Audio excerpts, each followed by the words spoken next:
가난한 자를 잊지 않으시는 하나님, 이런 제목으로 함께 말씀을 대하기를 원합니다. 우리는 때때로 스스로 좀 비하할 때가 있습니다. 이 세상에서 주눅이 들어서 스스로 낮출 때가 있죠. 난 정말 가치 없는 인생 같다, 이럴 때가 있고, 나 같은 걸 누가 기억할까 이런 생각이 들 때도 있습니다. 이런 좌절을 할 때가 있죠. 여러 가지 이유가 있을 수 있습니다. 열심히 이력서를 씁니다. 근데 아무리 기다려도 소식이 오지 않습니다. 그러면 좀 좌절할 수 있습니다. 나는 최선을 다해서 어떤 일을 하는데 하는 일마다 실패한다. 그러면 이런 자존감이 낮아지게 될 겁니다. 소개팅을 합니다. 근데 만나는 사람마다 나를 싫다고 거절합니다. 이유를 모르겠는데 나를 거절하면 왠지 사람이 나를 인정하지 않는 것처럼, 나는 가치 없는 인생처럼 보이게 될 수도 있습니다. 그러면 주눅들게 될 것이고 스스로 낮추게 될 겁니다. 속상한 그런 마음이 들 겁니다. 나는 정말 가치 없는 인생이다, 나 같은 걸 누가 기억할까, 이런 마음이 들 수 있다는 거죠. 그런데 성경이 고백합니다. 우리는 결코 그런 인생이 아니다 고백을 합니다. 자, 이런 내용으로 오늘 시편 9편을 함께 다루기를 원합니다. 시편 9편과 시편 10편 뒤에 나오는 9편과 10편은 하나로 연결해서 읽는 것이 좋습니다. 많은 사본들을 보면 이 두 시가 하나로 연결되어 있습니다. 우리가 가지고 있는 성경에는 두 개의 시로 되어 있지만 하나의 시로 이해하는 경우가 더 많습니다. 시의 형식이, 그리고 내용이, 그리고 중심 주제가 같습니다. 자, 두 시 모두 고난 가운데 있는 하나님의 백성이 하나님의 구원을 소망하는 그런 시입니다. 하나님을 알지 못하는 세상에서 하나님의 백성이 기억되기를 원하고 하나님의 구원 가운데 세워지기를 원하는 시가 9편과 10편입니다. 1절과 2절을 한번 볼까요? 1절과 2절 같이 읽습니다. 내가 전심으로 여호와께 감사하오며 주의 모든 기이한 일을 전하리이다. 내가 주를 기뻐하고 즐거워하며 지존하신 주의 이름을 찬송하리니. 하나님을 향한 감사, 하나님을 향한 찬송, 이렇게 시작을 합니다. 내가 하나님께 감사합니다. 내가 하나님 기뻐합니다.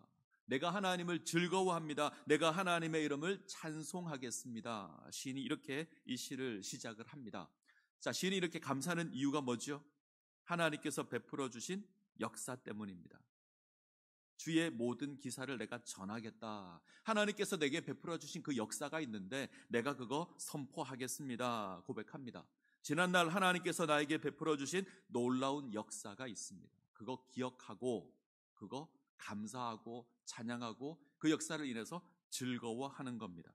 자, 시인은 하나님께서 베풀어 주신 그 은혜에 감사하고 있습니다. 그리고 찬양하고 있습니다. 하나님께서 베풀어 주신 이 역사가 3절부터 10절까지 기록이 되어 있습니다. 한번 읽어볼까요? 3절부터 10절까지. 자, 교독하겠습니다. 3절 제가 먼저 읽습니다. 내 원수들이 물러갈 때에 주 앞에서 넘어져 망함이니이다.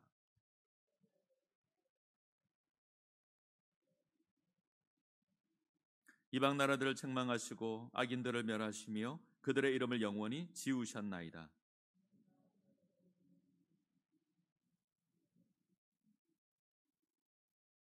여호와께서 영원히 앉으시며 심판을 위하여 보좌를 준비하셨도다.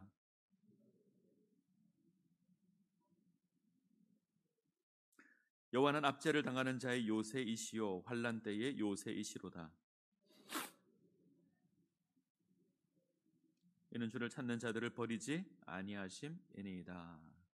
하나님은 공의로 세상을 심판하시는 의로운 재판장으로 등장을 합니다. 4절을 보시면 주께서 나의 의와 송사를 변호하셨으며 보좌에 앉으사 의롭게 심판하셨나이다. 하나님은 의로운 심판장이 되십니다. 그가 하늘 보좌에서 세상을 심판하십니다. 시인을 압제하고 괴롭히는 원수를 가만 보지 않으시고 하나님께서 그를 멸하시고 압제당하는 당신의 백성을 구원하십니다. 의로운 재판장이신 이 하나님께서 당신의 백성을 기억하고 계시고 악에서 건지십니다.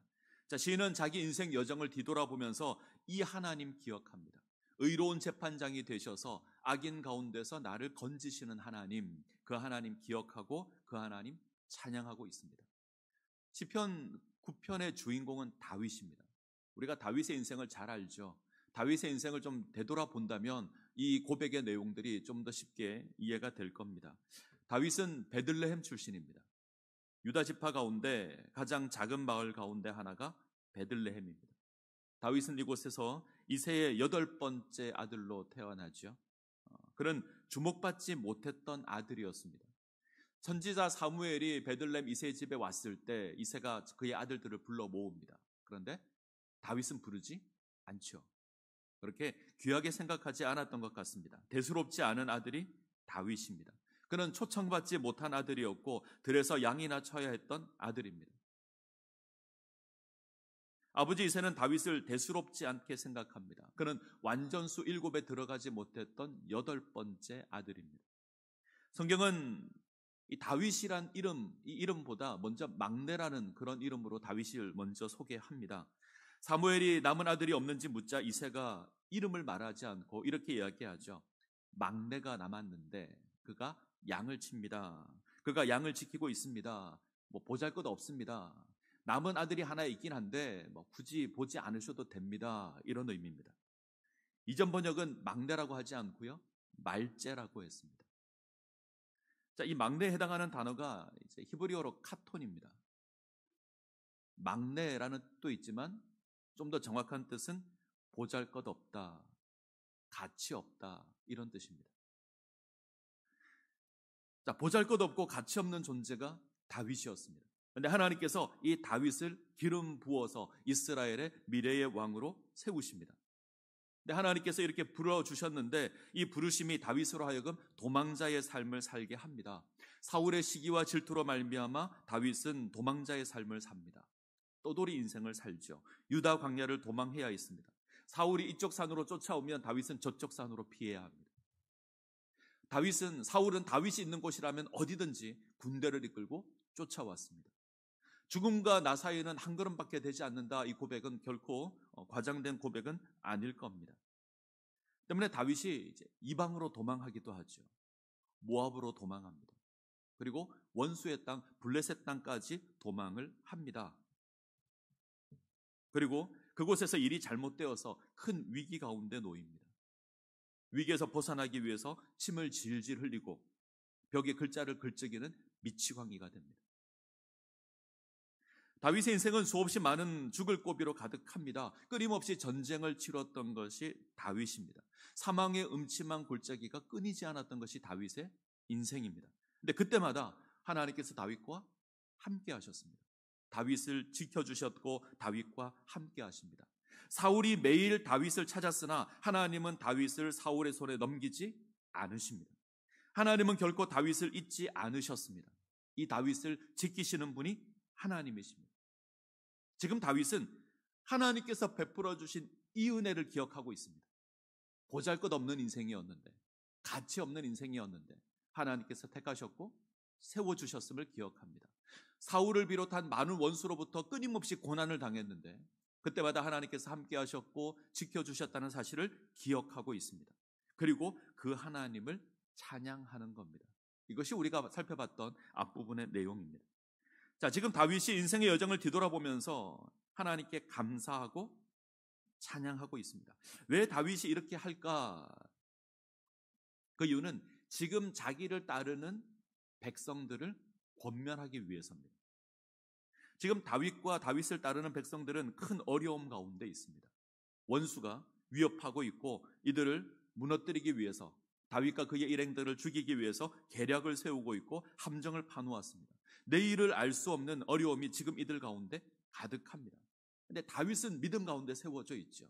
고난 가운데 주어져 있지만 뒤를 돌아보고 하나님께서 내게 어떤 역사를 베풀어 주셨는지 확인합니다. 보잘것없는 인생인데 세워주셨고 끊임없이 고난이 있었는데 하나님께서 지켜주셨고 은혜를 베풀어 주셨다 고백할 수 있습니다. 감사할 수 있고 기뻐할 수 있고 즐거워할 수 있고 찬양할 수 있습니다. 과거 나를 도우신 그 하나님께서 지금도 함께 하실 것이고 지금 내게 주어진 이 고난의 문제도 해결해 주실 것이다. 그가 믿기 때문에 이렇게 할 수 있습니다. 자, 다윗은 이 믿음의 모습들이 되지요. 그런데 함께 있는 그의 백성들이 이게 잘 안 됩니다. 두려워하고 있고 무서워하고 있고 자, 이들을 향해서 다윗이 권면하는 겁니다. 함께 하나님을 의지하며 함께 하나님 찬양하기를 원합니다. 자, 이 고백이 11절에 나옵니다. 11절, 너희는 시온에 계신 여호와를 찬송하며 그의 행사를 백성 중에 선포할지어다. 자, 너희는 시온 중에 계신 여호와를 찬송하라. 그의 행사를 선포하라 고백합니다. 다윗이 자기가 경험한 하나님을 고백하는 거죠. 함께 나누는 거죠. 그리고 그 하나님을 인하여서 모든 백성이 함께 하나님 찬양하기를 원합니다. 자, 우리가 시인의 모습을 통해서 확인해야 될 것이 있습니다. 제가 여러 번 반복해서 말씀을 드리는 겁니다. 그것은 고난의 상황이 주어질 때 우리는 뒤를 돌아보아야 합니다. 고난의 때에 우리는 뒤를 돌아보아서 하나님께서 행하신 놀라운 구원의 역사를 확인할 수 있어야 합니다. 사람들은 뒤를 돌아보는 것에 대해서 어리석은 것으로 고백을 하죠. 고난당할 때 과거 영광을 기억하는 것은 어리석은 겁니다. 그때가 좋았지, 이렇게 이야기하는 건 좀 어리석은 겁니다. 도리어 그 단식이 우리를 더욱더 힘들게 할 수도 있습니다. 자, 그런데 신앙을 확인하는 데 있어서는 이 뒤를 돌아보는 것보다 좋은 게 없습니다. 뒤를 돌아보아서 하나님께서 베푸신 역사를 확인하는 겁니다. 하나님께서 나를 어떻게 구원해 주셨는지, 하나님께서 나를 어떻게 인도해 주셨는지, 내가 사망의 음침한 골짜기를 다닐 때가 있었는데 하나님께서 그 위기를 어떻게 승리하게 하셨는지, 하나님께서 어떻게 역사해 주셨는지 우리는 뒤를 돌아보아서 확인하셔야 합니다. 자, 이게 확인이 되면 그 하나님이 지금도 나와 함께 하신다는 것이 확인이 됩니다. 내가 당하고 있는 이 고난 가운데도 하나님께서 함께 하실 것이다 확인이 되죠. 하나님께서 이 고난을 이기게 하실 것이다 확인이 됩니다. 우리는 고난 당할 때 뒤를 돌아보셔야 합니다. 돌아보셔서 하나님께서 내 인생 가운데 어떻게 역사해 주셨는지, 나를 어떻게 세워주셨는지 확인하셔야 합니다. 이런 의미에서 현재 고난은 과거를 통해서 해결받는 겁니다. 오늘의 문제는 어제를 기억함으로 해결이 됩니다. 자, 이것이 확인되기에 다윗이 하나님을 찬양하는 겁니다. 고난 가운데 있지만 하나님을 찬송할 수 있습니다. 나를 도우셨던 하나님, 지금도 함께 하시고 이 문제도 해결해 주실 것이다. 이게 확인되기 때문에 그렇습니다. 자, 지금 우리는 시인이 고백하는 하나님이 어떤 하나님인지 한번 확인해 보아야 합니다. 다윗이 인생을 뒤돌아보면서 하나님의 역사를 확인한 이후에 그가 고백하는 하나님의 모습, 어떤 하나님이신가? 앞서 말씀드린 것처럼 의로운 재판장 되신 하나님이십니다. 아까 우리가 4절을 봤죠? 주께서 나의 의와 송사를 변호하셨으며 보좌에 앉으사 의롭게 심판하셨다. 자, 11절은 7장 가볼까요? 7장 11절.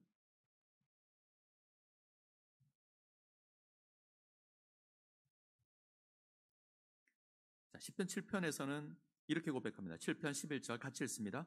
하나님은 의로우신 재판장이시며 매일 분노하시는 하나님이시로다. 자, 기억나시죠? 하나님은 의로운 재판장입니다. 의로운 재판장 되신 그 하나님께서 매일 나를 위해서 분노하십니다. 의로운 재판장이신 하나님께서 매일 분노하십니다. 세상의 불의에 대해서 분노하십니다. 당신의 백성을 위협하고 억압하는 그 세상에 대해서, 그 악인에 대해서 우리 하나님 분노하시는 의로운 재판장 되신 하나님이십니다. 분노하심으로 당신의 백성을 지키십니다. 우리의 부르짖음을 듣고 응답하시는 하나님이십니다. 다윗은 이 하나님 기억하고 있습니다. 4절에 보신 것처럼 나의 의와 송사를 변호하셨고 보좌에서 의롭게 심판하시는 하나님. 5절 이방 나라를 책망하시고 악인을 멸하시며 그들의 이름을 지우시는 하나님. 당신의 백성을 기억하시고 세상을 심판하시는 하나님, 의로운 재판장 되시는 하나님이십니다. 자, 이 하나님이 지니는 독특한 특징이 하나 있습니다. 그것은 당신의 백성을 잊지 않으신다는 겁니다. 우리를 기억하시는 하나님이십니다. 자, 오늘 시에서 의인은 하나님을 아는 자입니다. 하나님의 이름을 아는 자이며 하나님을 찾는 자가 의인입니다. 10절 여호와여 주의 이름을 아는 자는 주를 의지하오리니 이는 주를 찾는 자를 버리지 아니하심이니이다. 하나님의 백성은 주의 이름을 아는 자로 등장하죠. 반면에 악인은 하나님을 잊어버린 자입니다. 17절에 가시면 악인들이 스올로 돌아가며 하나님을 잊어버린 모든 이방 나라들이 그리하리로다. 하나님을 잊어버린 자들이 악인입니다. 하나님을 아는 의인이 하나님을 모르는 세상에서 살아갑니다. 하나님을 아는 백성이 하나님을 모르는 세상 가운데서 살아갑니다. 쉽지 않죠. 어렵습니다. 하나님을 섬기는 백성이 하나님을 거역하는 세상에서 살아갑니다. 환영받지 못할 겁니다. 경건하지 않음과 불의로 가득한 세상에서 하나님을 경외하는 존재로 살아가는 것은 결코 쉬운 일이 아닙니다. 세상 기준에서 우리를 보면 우리는 반란자고 세상을 위태롭게 하는 자입니다.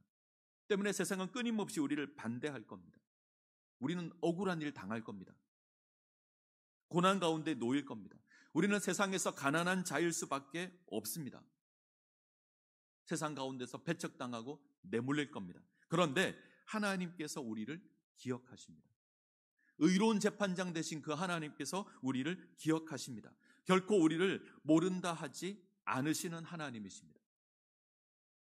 우리를 잊지 않으시는 하나님, 우리를 기억하시는 하나님. 자, 9장 18절입니다. 18절 같이 읽습니다. 궁핍한 자가 항상 잊어버림을 당하지 아니하며 가난한 자들이 영원히 실망하지 아니하리로다. 시편 9편에서 가장 중요한 구절이 이 구절입니다. 궁핍한 자가 항상 잊어버림을 당하지 아니하며 가난한 자들이 영원히 실망하지 아니하리로다. 의로운 재판장 되신 하나님이 계시기에 우리가 궁핍한 지경에 놓일지라도 잊어버림을 당하지 않습니다. 나의 인생이 가난하게 주어지고 이 땅에서 소외되는 인생으로 주어질 수 있지만 우리가 소망을 잃어버리지 않는 이유가 여기 있습니다. 하나님께서 나를 기억하십니다. 세상은 나를 잊을지라도, 세상은 나를 가치없는 존재라고 내버릴지라도, 세상은 나를 배척할지라도 우리를 잊지 않으시는 분이 계신데 의로운 재판장 되신 하나님이십니다. 우리는 세상에서 가난하게 될 수 있죠. 이 가난이라고 하는 것이 우리의 소망을 희미하게 만드는 그런 것입니다. 세상에서 외면당할 수 있고 소외될 수 있습니다. 세상에서 궁핍해진다, 가난해진다, 사람들의 주목을 받지 못한다는 말입니다. 사람들은 그렇게 우리를 가치 없게 여기고 무시할 겁니다. 그러나 기억하셔야 합니다. 하나님 우리를 기억하고 계시고 하나님 우리를 붙들고 계십니다. 의로운 재판장 되신 하나님께서 그렇게 하십니다. 많은 사람이 모인 세미나에서 한 강사가 아주 열변을 토하고 강연을 하고 있습니다. 그리고 갑자기 지갑에서 10만 원짜리 수표를 하나 꺼냅니다. 그리고 이야기합니다. 여러분, 이 돈 갖고 싶지요? 자, 갖고 싶은 사람 손 들어 보십시오. 자, 10만 원짜리 수표를 들고 어떻게 해야 되죠? 손 들어야죠. 세미나에 참석한 많은 사람들이 다 손을 듭니다. 그러자 강사가 다시 말을 이어갑니다. 제가 이 돈을 한 사람에게 드리겠습니다. 하지만 잘 보십시오 라고 하더니 이 수표를 마구 구깁니다. 그리고 이야기합니다. 자, 아직도 이 수표가 갖고 싶습니까? 갖고 싶은 사람 손 드십시오. 어떻게 했을까요? 다 손을 듭니다. 좀 놀라긴 했지만 강사가 왜 저러지? 이런 생각이 들지만 손을 듭니다. 그러자 강사가 다시 이야기합니다. 좋습니다. 그러더니 아예 이 수표를 바닥에 내던집니다. 그리고 발로 막 밟아요. 그리고 구겨지고 더럽혀진 그 10만 원짜리 수표를 다시 듭니다. 그리고 다시 묻습니다. 자, 이래도 이게 갖고 싶습니까? 어떻게 했을까요? 다 갖고 싶다고 손을 듭니다. 자, 구겨지고 더럽혀졌지만 여전히 사람들은 이 수표를 가지기를 원합니다. 자, 왜 그렇죠? 10만 원짜리잖아요. 구겨지고 더럽혀졌지만 10만 원짜리의 가치가 어디 가진 않잖아요. 자, 구겨지고 더럽혀졌지만 그것으로 다른 물건도 살 수 있고 멋있게 식사를 할 수도 있을 겁니다. 그러자 강사가 이렇게 이야기합니다. 제가 아무리 10만 원짜리 수표를 마구 구기고 발로 짓밟고 더럽게 했을지라도 그 가치가 줄어들지 않습니다. 10만 원짜리 수표는 항상 10만 원의 가치가 있습니다. 자, 우리의 삶이 인생이라는 무대에서 여러 번 바닥에 떨어지고 밟히고 더럽혀지는 일이 있습니다. 실패라는 이름으로, 패배라는 이름으로 겪게 되는 이런 아픔들이 우리 가운데 있습니다. 이런 아픔을 겪게 되면 사람들은 대부분 나는 쓸모없는 존재다, 이렇게 탄식하고 안타까워하는데 그렇지 않습니다. 놀라운 사실은 우리가 실패하는 일이 있더라도 우리는 여전히 가치 있는 인생입니다. 구겨지고 짓밟혀도 여전히 우리는 가치 있는 인생입니다. 자, 강사가 이렇게 이야기를 하는 겁니다. 자, 우리는 그런 존재입니다. 때때로 우리가 세상에서 고난당할 수 있죠. 배척당할 수 있습니다. 실패할 수도 있고, 세상이 우리를 배척함으로 우리가 가난해질 수도 있습니다. 그렇다고 하더라도 하나님의 백성이라고 하는 나의 신분이 바뀌지는 않습니다. 하나님의 자녀라는 나의 신분이 바뀌지 않습니다. 하나님 여전히 나를 기억하고 계시고, 하나님 여전히 나를 붙들고 계십니다.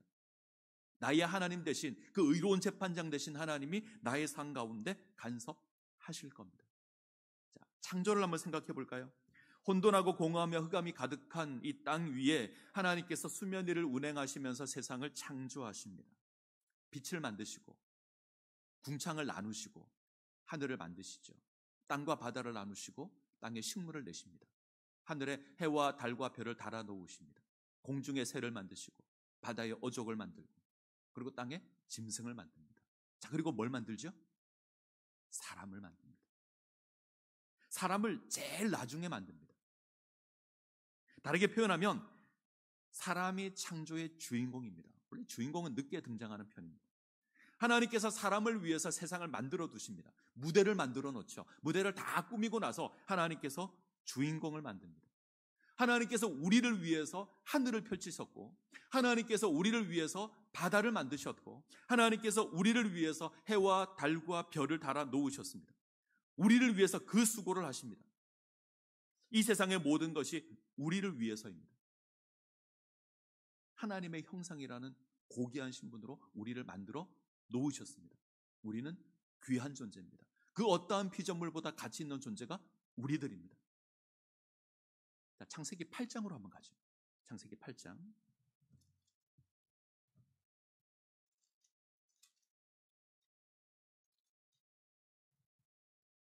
8장 1절입니다. 창세기 8장 1절 같이 읽겠습니다. 하나님이 노아와 그와 함께 방주에 있는 모든 들짐승과 가축을 기억하사 하나님이 바람을 땅 위에 불게 하심에 물이 줄어들었고. 자, 중요한 단어가 하나 나오죠. 기억하사. 노아 홍수 때에 40일 동안 물이 내립니다. 40일 동안 쉬지 않고 물이 내리면 하나님께서 물을 부으시면 세상이 잠깁니다. 그리고 그 물이 150일 동안 세상에 가득합니다. 6개월 이상 온 세상이 물에 잠겼습니다. 자, 이때 노아와 그의 가족들은 어떤 느낌이 들었을까요? 세상의 모든 게 잠겼습니다. 딱 자기들만 남았습니다. 방주에 타고 있는 자신들만 남았습니다. 그렇게 6개월 이상을 지냅니다. 두렵지 않았을까요? 이대로 모든 것이 끝나버릴 수 있다, 이런 두려움 있었을 것 같습니다. 이대로 하나님이 우리도 잊어버리시면 어떡하지 하는 생각도 들었을 겁니다.